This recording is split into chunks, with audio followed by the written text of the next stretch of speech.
नमस्कार, मैं रामलाल कुमार, व्याख्याता राजनीति विज्ञान का आपका इस YouTube चैनल पे स्वागत है। आज का महत्वपूर्ण बिंदु है संविधान संशोधन।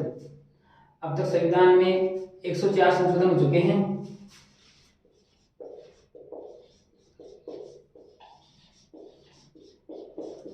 एक सौ 104वां संविधान संशोधन बहुत ही महत्वपूर्ण है एग्जाम की दृष्टि से। ये संबंधित करता है आरक्षण व्यवस्था से।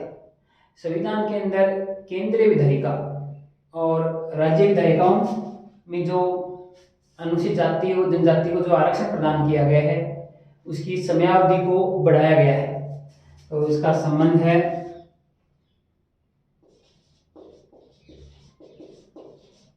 केंद्रीय विधायिका, जिसे हम संसद के नाम से भी जानते हैं, वह राज्य विधायिका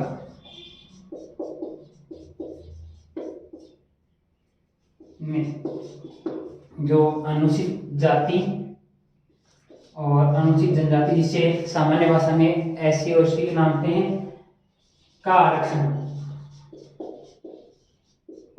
आरक्षण जो पहले 25 जनवरी 2020 तक निर्धारित था, 104वें संविधान संशोधन के द्वारा इसे बढ़ाकर 25 जनवरी 2030 तक कर दिया गया है। और दूसरा इसका सबसे महत्वपूर्ण प्रावधान, अब तक लोकसभा और राज्य विधानसभाओं में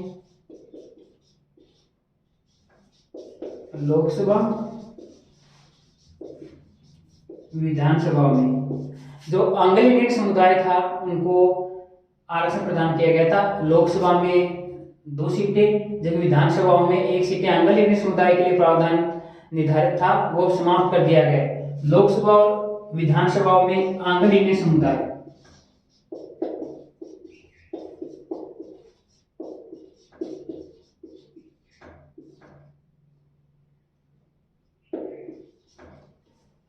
समुदाय का जो आरक्षण था, समुदाय का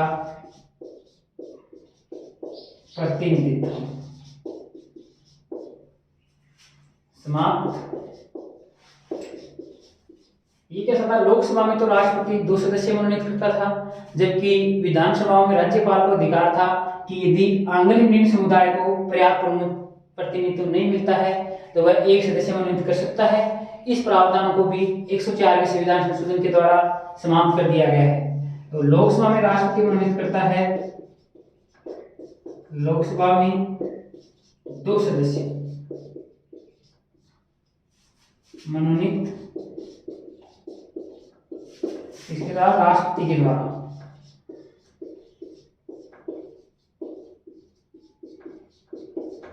और विधानसभा में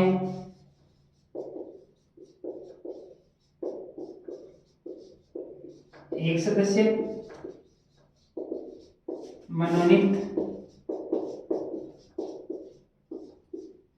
राज्यपाल द्वारा,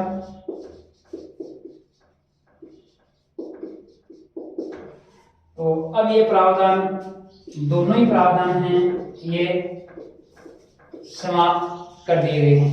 इसके अलावा अब आती है लोकसभा में। लोकसभा में अधिकतम सदस्य संख्या 552 हो सकती है। अधिकतम 552 सदस्य हो सकते हैं, लेकिन ये जैसा कि अभी हमें पता है कि 2 सदस्य मिटा दिए गए। लोकसभा सदस्य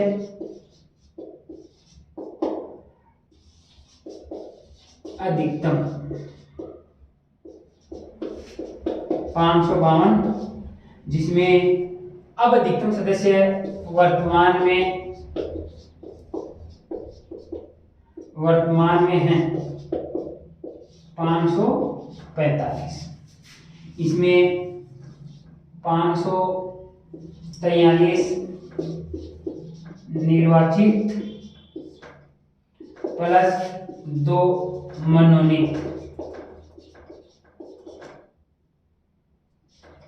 ये और समाप्त। तो इस प्रकार वर्तमान में तो अधिकतम तो बचेंगे 550 और वर्तमान में इस अगले लोकसभा चुनाव तक 545 की संख्या रहेगी लोकसभा में। उसके बाद 543 सीटों के लिए निर्वाचन होगा। 2 सदस्य होते हैं आंग्लेरी समुदाय के, उनको मनोनीत नहीं किया जाएगा।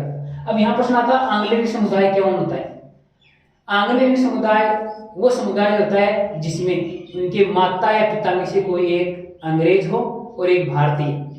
तो ये प्रावधान उस टाइम किया गया था, लेकिन वर्तमान में इसकी आवश्यकता नहीं थी, तो 104वें संविधान संशोधन के द्वारा उसे समाप्त कर दिया गया है।